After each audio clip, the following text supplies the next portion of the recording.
Også nu igen i sidste uge, da jeg også mødtes med den ukrainske forsvarsminister i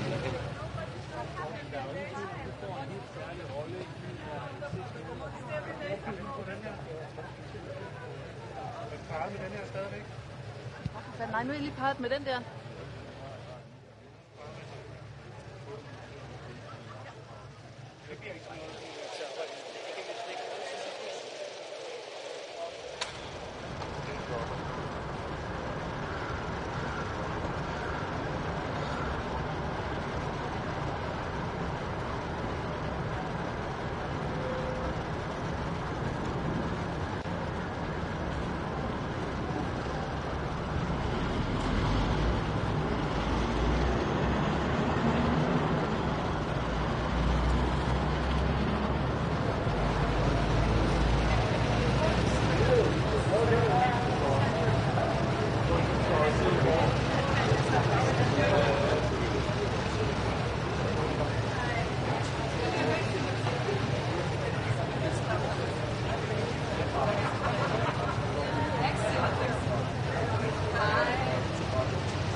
Thank you very much. It's a great pleasure. Good pleasure.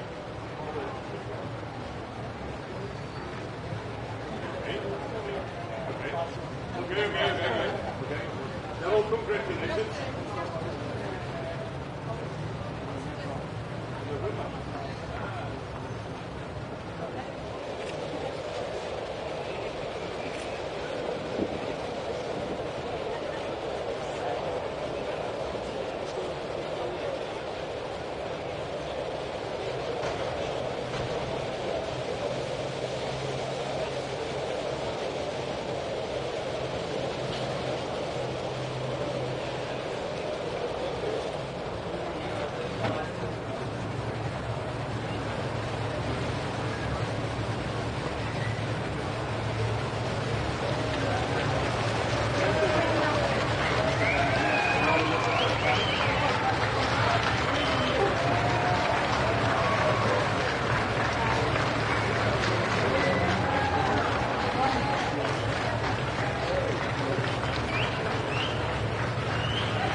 well, both of us. Yeah, Yes.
et la reine, Vos Excellences, Messieurs, dames les ministres, Messieurs, dames, chers invités, soyez tous les bienvenus ici à Aarhus. Your Majesties, the King and the Queen, Your Excellencies, Ministers, ladies and gentlemen, dear guests, welcome to Aarhus. And welcome to this official opening ceremony for the Danish presidency of the Council of the European Union.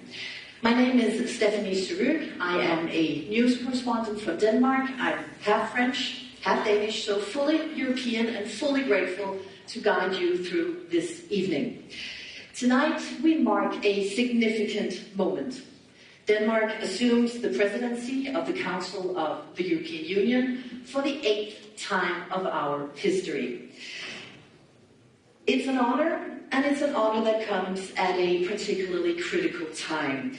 Europe today is facing some of the most complex and serious challenges in recent history, from geopolitical uncertainties to a growing pressure on our shared values and global partnerships.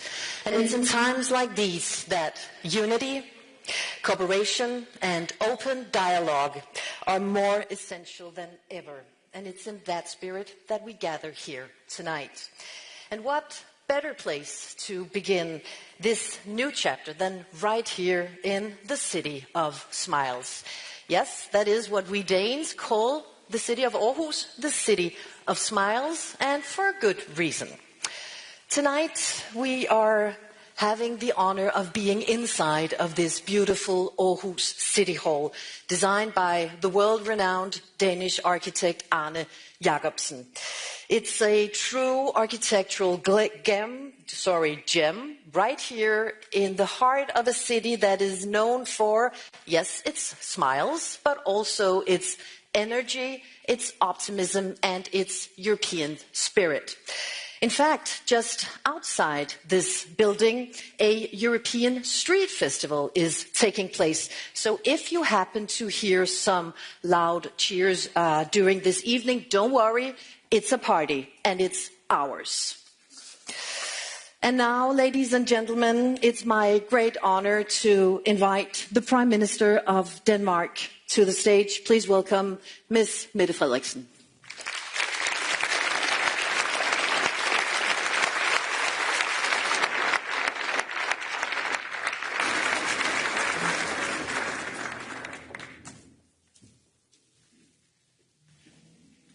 Your Majesties, Your Excellencies, and ladies and gentlemen, welcome.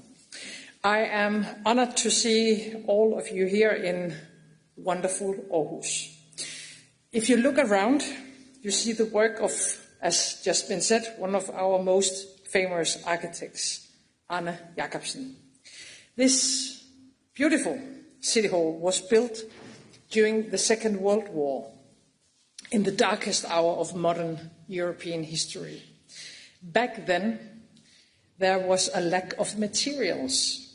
Iron bands in the right size for the construction of the roof were not available. So what did the craftsmen do? Did they wait for the war to end? No. They collected small pieces of iron from all over Denmark. And they put all these pieces together to form the strong iron bands holding the roof together. Even in the most difficult times, we can build something great and beautiful. But only if we join forces and put together all the small pieces.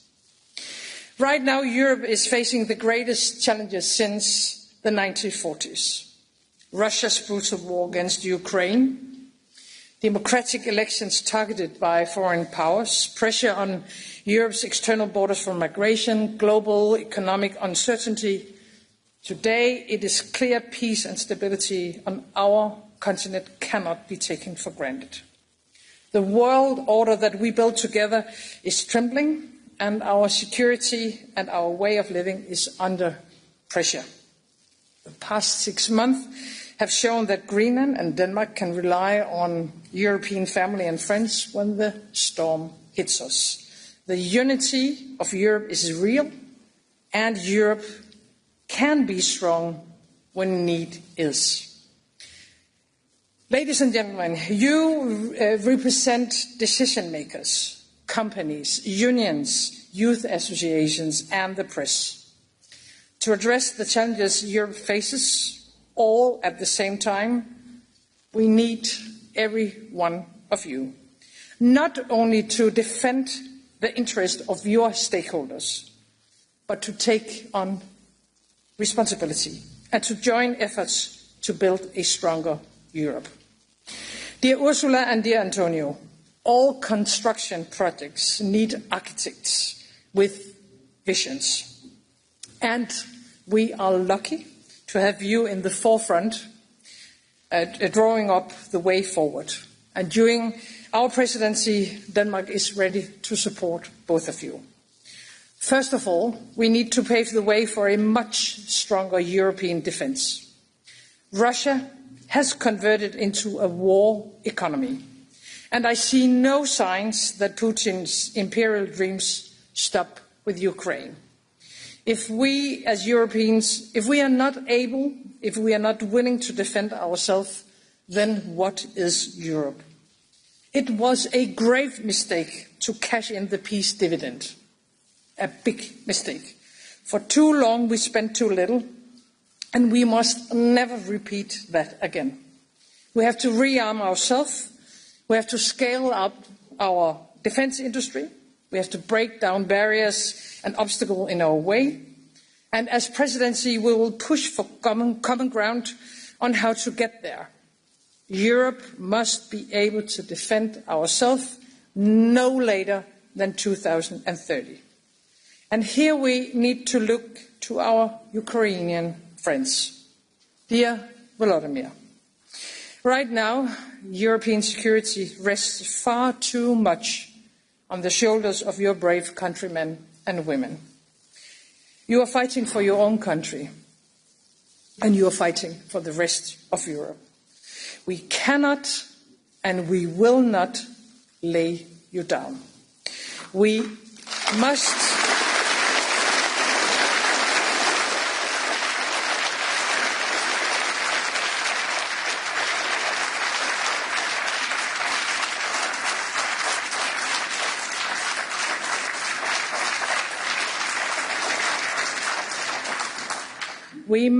continue our steadfast support for Ukraine and increase the pressure on Russia with more sanctions. We need to look at our support to Ukraine in a different way. We have to change our mindset. Our donations are not charity. They are part of our defence of our common continent, of Europe, of our life and our freedom. And we need to learn from Ukraine, your determination, your sense of urgency, and your ability to innovate. In only a couple of years, Ukraine has built an incredible defence industry. Now we must show that we can do the same in the rest of Europe, and we don't have a single second to waste. Secondly, building a strong Europe is also about migration. Right now, cynical smugglers have the power to decide who can enter Europe and who cannot. We need, of course, to be in control with our own borders. Who can enter and stay in our countries, that needs to be a democratic decision. Many come here to work and to contribute, but some do not. And around Europe, we now see the consequences: crime, radicalisation and terror. We have built some of the most and best societies ever, but we cannot accept anyone who wants to come here. Those that commit serious crimes, they should be expelled. We need to address these challenges. We need to address them head on, take firm action on migration and criminal foreign nationals, because this is all about ensuring that our societies and our citizens are safe. Third, we need to build a stronger Europe economically. European companies should have the best opportunities to succeed in the global markets, to create jobs of the future here in Europe. We must cut red tape and remove burdens, reduce our dependencies, bring Europe forward in a just way for all of our citizens. And while others build tariff walls, we should build new partnerships.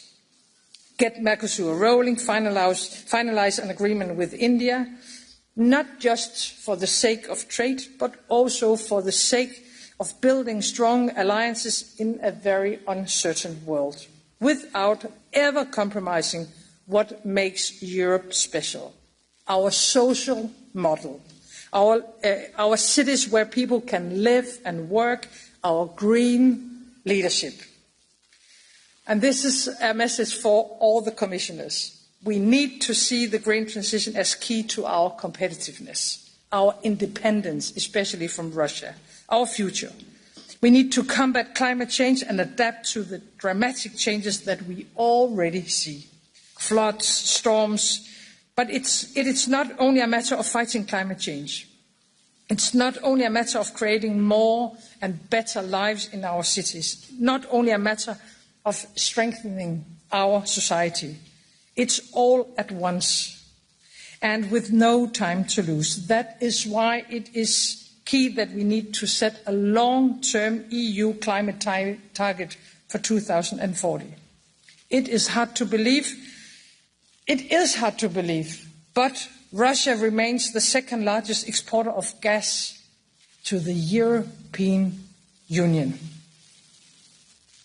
Every cent we send to Russia is a support for Russia's war machine. We cannot continue paying them, killing Europeans. We need to work hard to end all import of Russian gas. At the same time, we must bring down our energy costs and roll out clean energy and infrastructure at a level we have never seen before, for ourselves, but also for our children and grandchildren. Ladies and gentlemen, I have trust in Europe, a Europe that will no longer seek shelter behind others, a Europe that is ready to stand up for ourselves, defend ourselves, a Europe standing proud. Let's go to work. Thank you.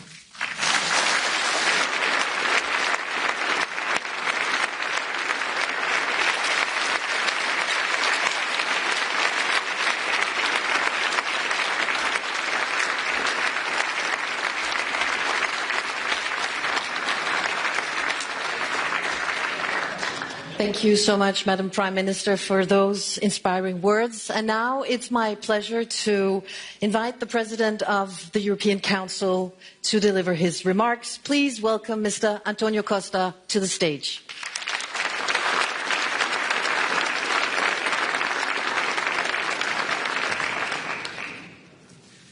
Your Majesties, dear Mette, dear Volodymyr, dear Ursula, of course, dear Mayor of Eros, Excellencies, ladies and gentlemen, the start of a new rotating presidency is a moment of renewed energy. Rotating presidencies play an essential role in ensuring national ownership of the European Union.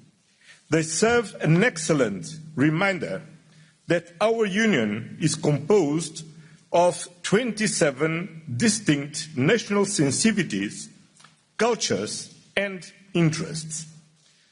The motto of the Danish presidency is a strong Europe in a changing world. Under your leadership, dear Mette, I am confident that we will continue to make Europe more secure, more competitive, the two main priorities of the Danish presidency. Let me begin with security, because without it, all other ambitions falter. A secure Europe is not a slogan, it is a duty to protect our citizens, uphold our values and defend our future. NATO is indispensable. At the same time, the European Union is assuming greater responsibility in building a common European defence system that deters aggressions. That is why we are working hard to achieve defence readiness by 2030, boosting our capabilities, investing better collectively, more rationally and efficiently, combining different financial tools. Denmark is a leader of European security, and it is setting an example in its steadfast support to Ukraine, militarily and financially, on reconstruction and boosting the Ukrainian defence industry with direct procurement under the so-called, but very purpose-called, Danish model. Together, we will continue to stand firmly by Ukraine with long-term support and a clear path to the European Union membership. Because enlargement is not a bureaucratic process. It is a strategic investment in peace, stability, and our shared European future. In fact, it is the European Union's best geopolitical investment. And I know we can count on the Danish presidency to push forward the negotiations with Ukraine and also Moldova and the 6 Western Balkans countries. The second pillar of your presidency is economic competitiveness. Both pillars reinforce each other. A more competitive Europe is a safer Europe, and a Europe with a more robust defence industry will be a more autonomous, innovative and technological Europe. Indeed, we need an European Union that leads in innovation, delivers prosperity and good quality jobs, and attracts talent. Trade is a fundamental component of this effort. That is why the European Union needs to continue its ambitious fair trade agenda with partners all over the world. The core of our economic strength, the European Union's economic superpower, is the single market. But it must be modernized and deepened. We need to simplify the rules that govern our businesses and cut red tape. We are doing that already, and we need to redouble our efforts. Competitiveness and green transition, as you said, are two sides of the same coin. Actually, the green transition is Europe's chance to lead, to create clean jobs, attract investments, and reinforce our energy security and our economic resilience. Denmark has a very strong record in these fields, and we count on the Danish presidency to take this work forward in preparation of the successful COP30 in Brazil in November. In a nutshell, we need to invest in defence to ensure peace. We need a more competitive Europe to ensure prosperity for our citizens, leaving no one behind.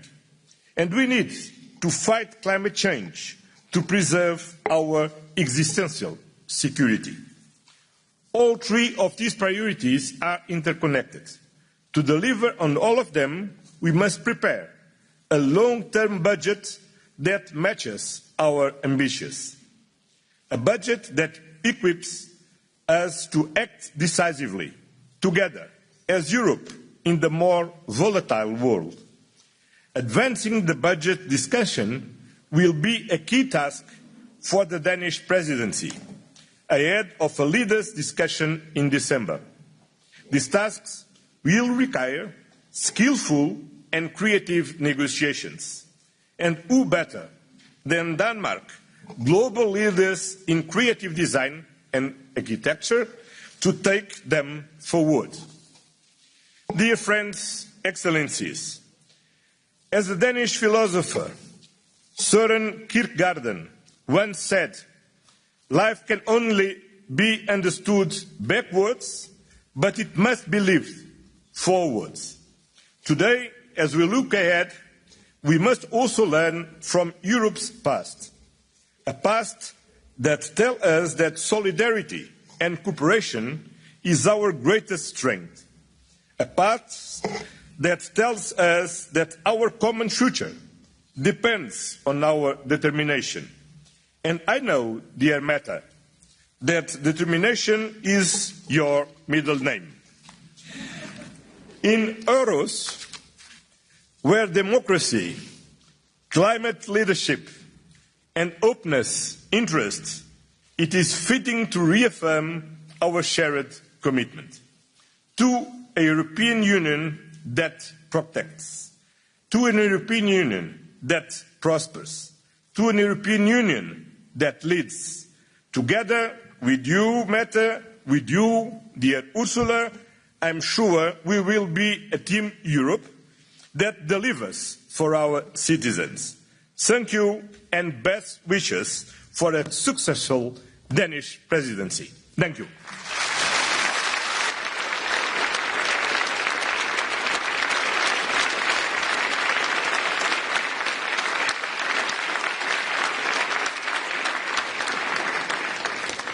Thank you so much for those words, Mr. President. And now it's my honor to invite the President of the European Commission to share her reflections with us. Please give a warm welcome to Ursula von der Leyen.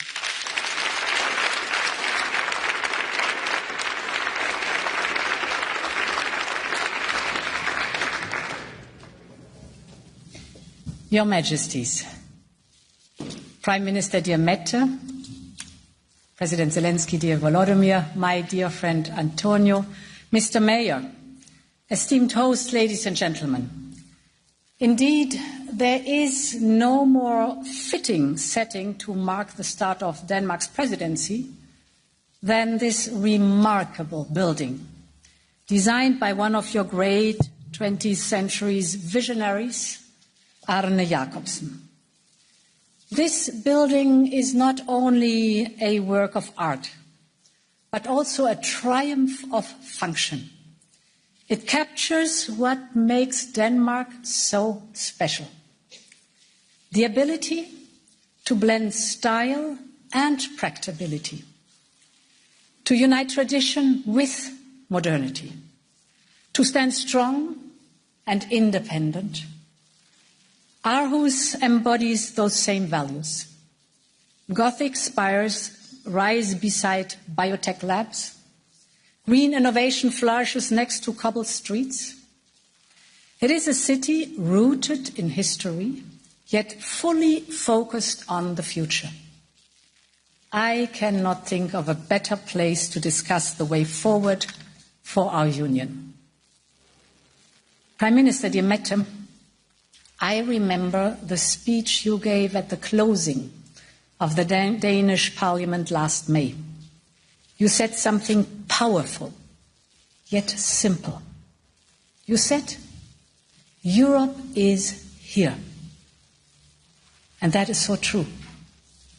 And today we deliver on the promise of this Danish presidency to build a strong Europe in a changing world. One that can stand on its own and deliver for the people of Europe. And that starts with Ukraine. Dear President, my friend Volodymyr, Europe continues to stand by your side.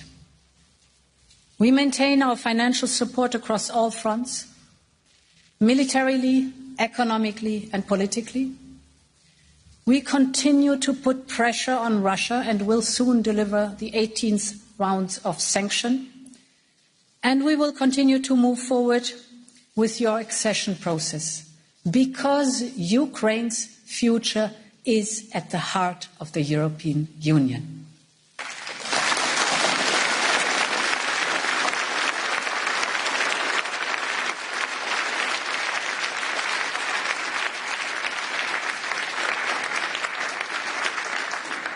Ladies and gentlemen, we know that a strong Europe relies on a strong economy, on leading in technologies of tomorrow, and creating new jobs and opportunities.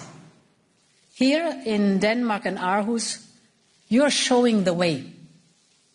From offshore wind to green hydrogen, from design to pharma, from artificial intelligence to aerospace, Danish companies are not just thriving, you are showing how we can lead in the sustainable economy of tomorrow.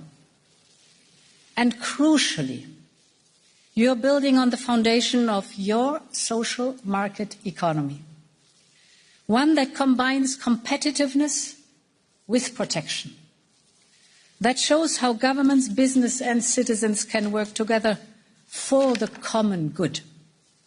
And this is the essence of the European way.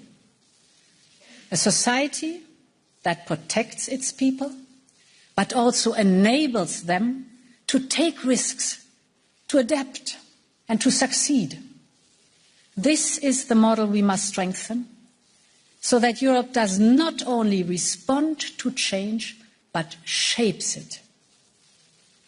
Ladies and gentlemen, to build a stronger Europe, we need courage and we need optimism.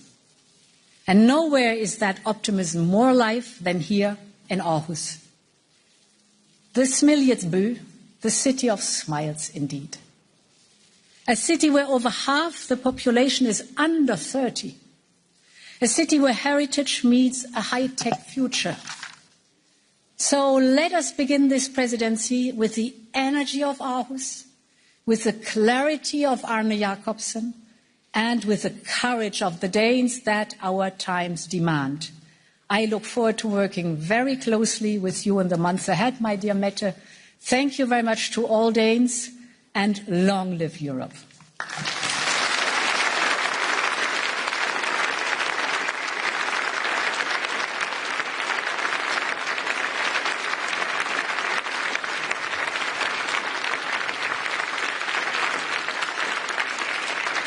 Thank you so much for those words, Madam President. And now, dear guests, it's my great honor to welcome to the stage His Excellency Mr.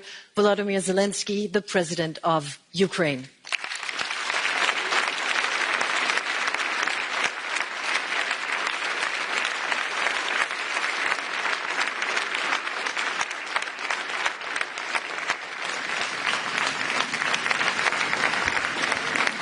Thank you so much.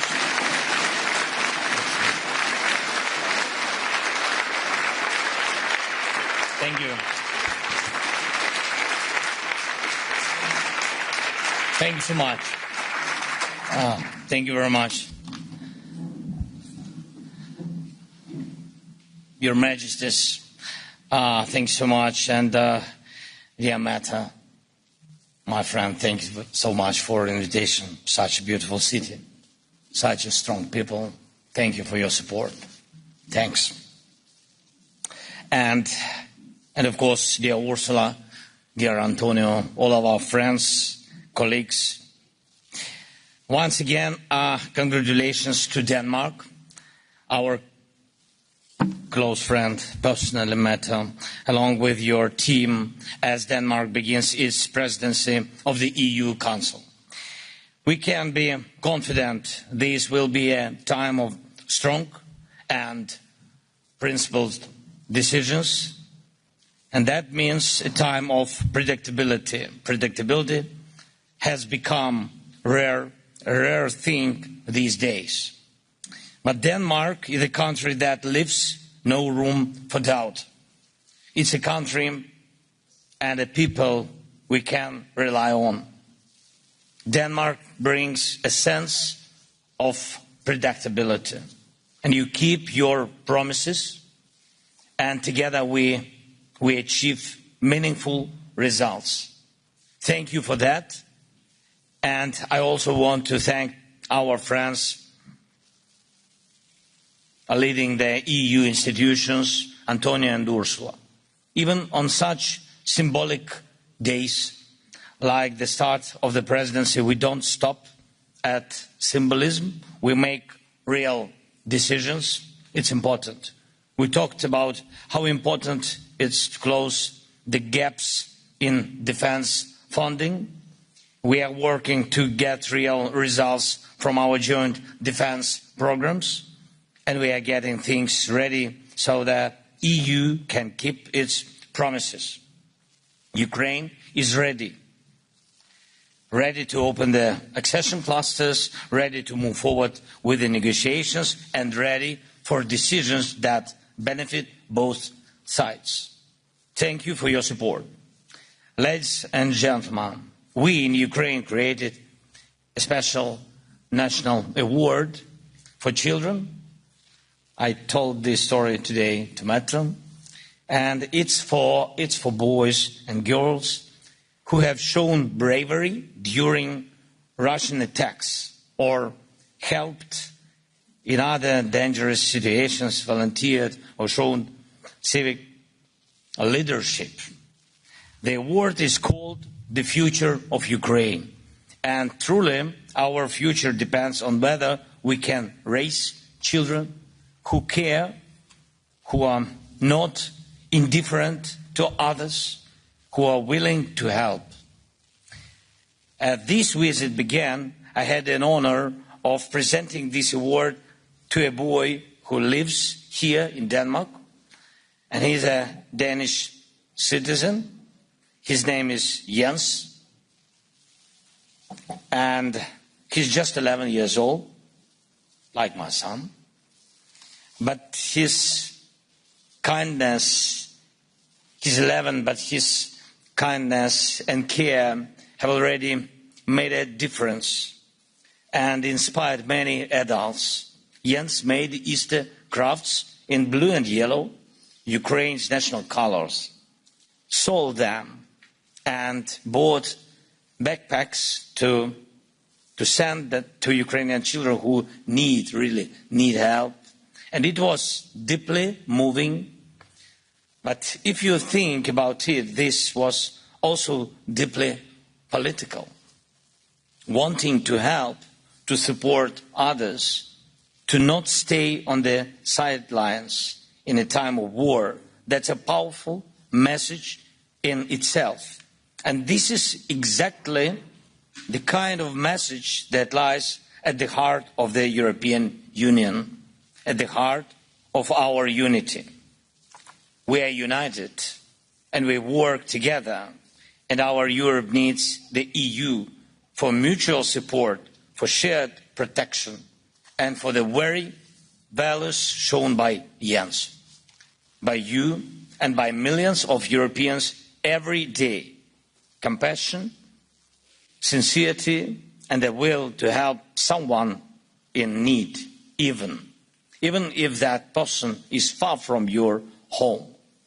And we must not forget this. All our European institutions, all our agreements, all our cooperation and joint work for security, is all built around this idea that Europeans care for one another and act like human beings in this fullest sense of the word. This is why we need the European Union. And this is why we must defend Europe, not only from outside enemies, but also from those inside who try to replace solidarity with division, and compassion with a cold disregard for anyone but themselves. Dear friends, the next 6 months of Denmark's EU presidency will go by fast. Time always flies. The most important thing is that we achieve what we all truly want. First, we need to protect the EU from those who are trying to break it apart, often for personal and corrupt reasons. The EU must stay strong because it gives strength to every European nation in global competition. And the EU must keep its promises, especially when it comes to enlargement. And I hope that during Denmark's presidency, the EU accession negotiations with Ukraine will move forward and the clusters will finally be open. Second, we all understand that Russia is not just some dangerous neighbor. That much is obvious. It's something more deliberate.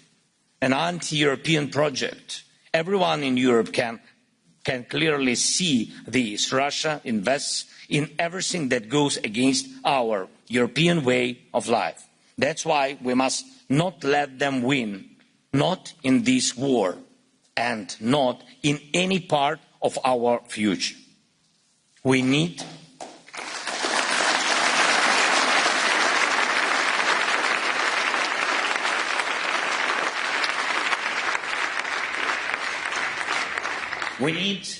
biting sanctions against Russia. We need steady defense support for Ukraine. We need to build up Europe's own defense industry so that Russia cannot outmatch us in any area. All of this is vital for keeping Europe safe. And we have to keep putting pressure on Russia to make them stop the war, respect their neighbors and choose peace. As long as Russia gets a high price for its oil, it keeps fighting. That's why we need a strict price cap. As long as Russia finds ways to buy parts and equipment for weapons, it keeps killing. That's why we need a full stop to all supplies to Russia of anything that is or could be used for making weapons. It's high time we established an efficient international platform to control dual-use exports, and it could be one of the achievements of the Danish presidency. We can work on it together, and we need to cut off Putin and his buddies from money. As long as Russian banks can still operate in Europe and other key parts of the world, Russia keeps ignoring diplomacy. We must push it back toward diplomacy. Third, even if it's not easy, we must do everything we can to keep cooperation between Europe and the United States strong. Yes, Europe should rely more on itself, especially when it comes to defense and protecting our people. But it's always better to be in an alliance than in disagreement. So the next 6 months should bring real progress to protect our partnerships and make our cooperation stronger. No matter what anyone says, Europe is and will stay one of the world's strongest players and a leader in human rights. Europe must also become a global leader in technology, especially in defense technologies. That's a key goal. And most importantly, Europe must be a continent of peace. Let's use the next 6 months to make the right decisions, especially for that. Thank you. Slava Ukraini!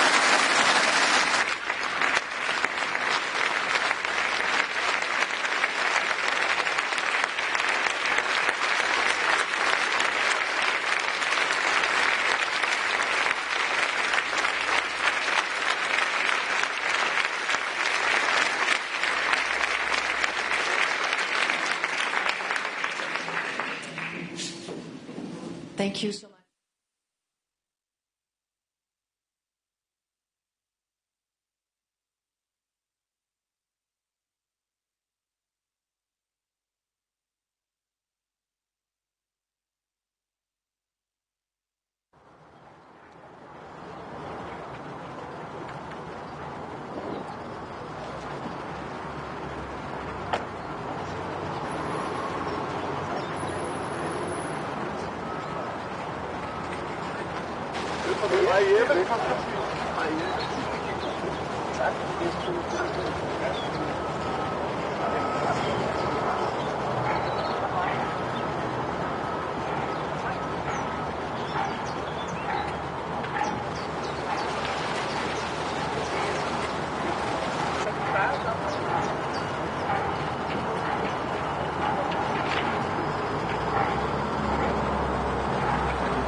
You know, he graduated from this university. Yeah. From exactly this. Coming home. Coming home. Yeah, it makes sense. Lecture was in London with her. I would get home. No.